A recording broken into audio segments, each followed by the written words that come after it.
ಎಲ್ಲ ಭಕ್ತರ ಒಂದು ಆಶೆ ಅದೇ ಇದೆ. ಇದು ನ್ಯಾಯಾಲಯದ ಒಂದು ಕಟ್ಟಕಟ್ಟೆಯಲ್ಲಿ ಇರುವುದರಿಂದ ಆದಷ್ಟು ನ್ಯಾಯಾಲಯಗಳು ಸಹ ಶೀಘ್ರವಾಗಿ ತೀರ್ಪನ್ನು ಕೊಟ್ಟು, ಈಗ ನೋಡಿ ಮಥುರಾ ಕಾಶಿಗಳಲ್ಲಿ ಸಹ ಸಾಕಷ್ಟು ಮೋದಿಯವರು ಬಂದ ಮೇಲೆ ಒಂದು ರೀತಿ ಜಾಗೃತಿ ಆಗಿದೆ ದೇಶದಲ್ಲಿ. ಇವತ್ತು ಸಾಕಷ್ಟು ಅಲ್ಲಿ ಕುರುಹುಗಳಿದ್ದಾವೆ. ಅದು ದೇವಸ್ಥಾನ ಇತ್ತು ಅನ್ನೋದಕ್ಕೆ ನಮ್ಮ ಹೋರಾಟಗಾರರು ಇವತ್ತು ಹೋರಾಟ ಮಾಡ್ತಾ ಇದ್ದಾರೆ. ಅಲ್ಲಿ ಸಾಕಷ್ಟು ದೇವಸ್ಥಾನ ಅಲ್ಲಿ ಇತ್ತು ಅನ್ನೋಂಥದ್ದು ಕುರುಹುಗಳಿರೋದ್ರಿಂದ ಅದಕ್ಕೇನು ವಿಶೇಷವಾದಂಥ ಏನು ಆರ್ಕಿಯಾಲಜಿಕಲ್ ಸರ್ವೆ ಆಫ್ ಇಂಡಿಯಾದವ್ರು ಏನು ಬಂದು ಉತ್ಖನನ ಮಾಡಿ ಅಯೋಧ್ಯೆ ರಾಮ ಮಂದಿರದಲ್ಲಿ ಎಲ್ಲ ಮುಚ್ಚಿ ಹೋಗಿತ್ತು. ಅದರ ಆದಮೇಲೆ ಅಲ್ಲೂ ಸಾಕಷ್ಟು ಕುರುಹುಗಳು ಸಿಕ್ಕು. ಆದರೆ ಇದು ಕಣ್ಣಿಗೆ ಕಾಣಿಸ್ತಿದೆ ಇವೆಲ್ಲ ಕುರುಹುಗಳು.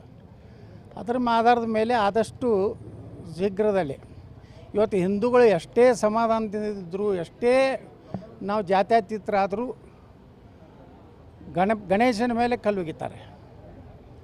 ನಾವೆಲ್ಲ ಹಳೇದು ಮರಿಬೇಕು, ಎಲ್ಲರೂ ಒಂದಾಗಿರಬೇಕು ಅಂತೇಳೇನೋ ಜಾತ್ಯತೀತ ಡೊಂಗಿ ಜಾತ್ಯತೀತರು ಹೇಳ್ತಾರಲ್ಲ, ಹಾಗಾದರೆ ಗಣಪತಿ ಮೇಲೆ ಮದ್ದೂರಿನಲ್ಲಿ ಕಲ್ಲು ಯಾಕೆ ಹೋಗಿದ್ರು, ನಾಗಮಂಗಲದಲ್ಲಿ ಪೆಟ್ರೋಲ್ ಬಾಂಬ್ ಯಾಕೆ ಹಾಕಿದ್ರು, ಏನೋ ಯಾವ ಹಿಂದೂಗಳು ಏನೋ ಅವ್ರು ತೊಂದರೆ ಕೊಡೋಂಥದ್ದು ಏನೂ ಮಾಡಿರಲಿಲ್ಲ. ಆದರೆ ಅವರು ಈ ದೇಶದಲ್ಲಿ ನೆಮ್ಮದಿಯಿಂದ ಶಾಂತಿಯಿಂದ ಇರಬೇಕನ್ನೋಂಥ ಮನಸ್ಥಿತಿ ಇಲ್ಲ. ಇವತ್ತು ನಾವೆಲ್ಲ ಈ ದೇಶದ ಜನ ಬಾಬಾ ಸಾಹೇಬ್ ಅಂಬೇಡ್ಕರನ್ನು ಸ್ಮರಣೆ ಮಾಡ್ಕೋಬೇಕು. ಅವ್ರು 1942ರಲ್ಲೇ ಈ ದೇಶದ ಏನು 2 ಭಾಗ ಮಾಡಬೇಕಂತೇಳಿ ಗಾಂಧಿ ಮತ್ತು ನೆಹರು ಕುತಂತ್ರ ಏನು ಮಾಡಿದ್ರು, ಅವಾಗನೇ ಒಂದು ಮಾತು ಅವರು ಒಂದು ಪಾರ್ಟಿಷನ್ ಆಫ್ ಪಾಕಿಸ್ತಾನ ಒಂದು ಸ್ವತಃ ಬಾಬಾ ಸಾಹೇಬ್ ಅಂಬೇಡ್ಕರ್ ಒಂದು ಪುಸ್ತಕ ಬರೆದಿದ್ದಾರೆ. ಅವ್ರು ಈ ದೇಶದ ದಲಿತರಿಗೆ, ಹಿಂದೂಗಳಿಗೆ ಎಲ್ಲರಿಗೂ ಒಂದು ಏನು ಕರೆ ಕೊಟ್ಟಾರಂದರೆ, ಭಾರತ ವಿಭಜನೆ ಆಗಬೇಕಾದ್ರೆ ಇಲ್ಲಿರುವಂಥ ಕೊನೆಯ ಮುಸಲ್ಮಾನ ಪಾಕಿಸ್ತಾನಕ್ಕೆ ಹೋಗಬೇಕು, ಪಾಕಿಸ್ತಾನದ ಭಾಗದಲ್ಲಿರುವಂಥ ಕೊನೆಯ ಹಿಂದೂ ಭಾರತಕ್ಕೆ ಬರಬೇಕು.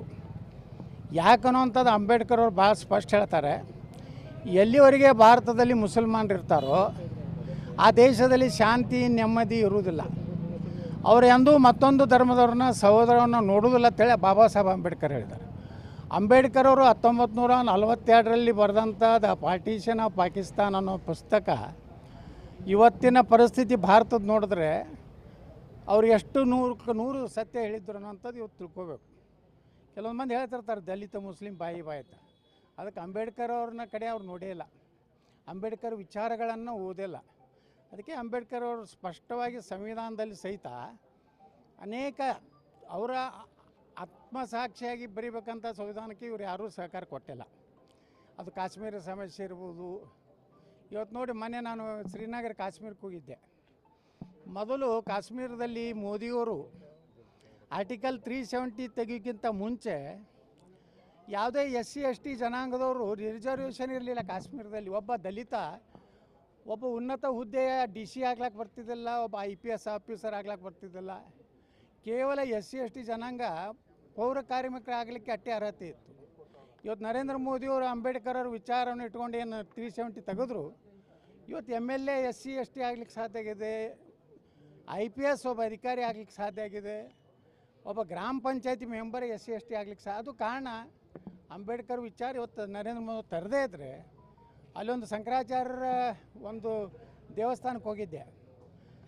ಆದಿಶಂಕರಾಚಾರ್ಯರು ಅಲ್ಲಿಯೂ ಸಹಿತ ನಮ್ಮ ಸನಾತನ ಧರ್ಮ ರಕ್ಷಣೆಗಾಗಿ ಶಾರದಾಂಬೆಯ ದೇವಸ್ಥಾನ ಪುನರ್ ನಿರ್ಮಾಣ, ಅಯೋಧ್ಯ ದೇವಸ್ಥಾನ ನಿರ್ಮಾಣ ಆಯಿತು. ಇನ್ನು ಮುಂದಿನ ದಿವಸಗಳಲ್ಲಿ ನಮ್ಮ ಕರ್ನಾಟಕದಲ್ಲಿ ಇಂಥ ಯಾವ್ಯಾವ ಹಿಂದೂ ದೇವಸ್ಥಾನಗಳನ್ನು ನೆಲಸಮ ಮಾಡಿ ಧ್ವಂಸ ಮಾಡಿ ಕಟ್ಟಿದಂಥ ಏನು ಕಟ್ಟಡಗಳಿದಾವೆ ಅದನ್ನೆಲ್ಲನೂ ತೆಗೆದು ಸ್ವಾಭಿಮಾನಿ ಹಿಂದೂಗಳಿಗೆ ತಲೆ ಎತ್ತಿ ಅಡ್ಡಾಡುವಂಥ ಕಾಲ ಈ ರಾಜ್ಯದಲ್ಲಿ ಬರಬೇಕು ಅನ್ನೋದೇ ನಮ್ಮದೆಲ್ಲ. ಇವತ್ತು ನಮ್ಮೆಲ್ಲ ಏನು ಬಜರಂಗ ದಳ ಇರ್ಬೋದು, ಶ್ರೀರಾಮ್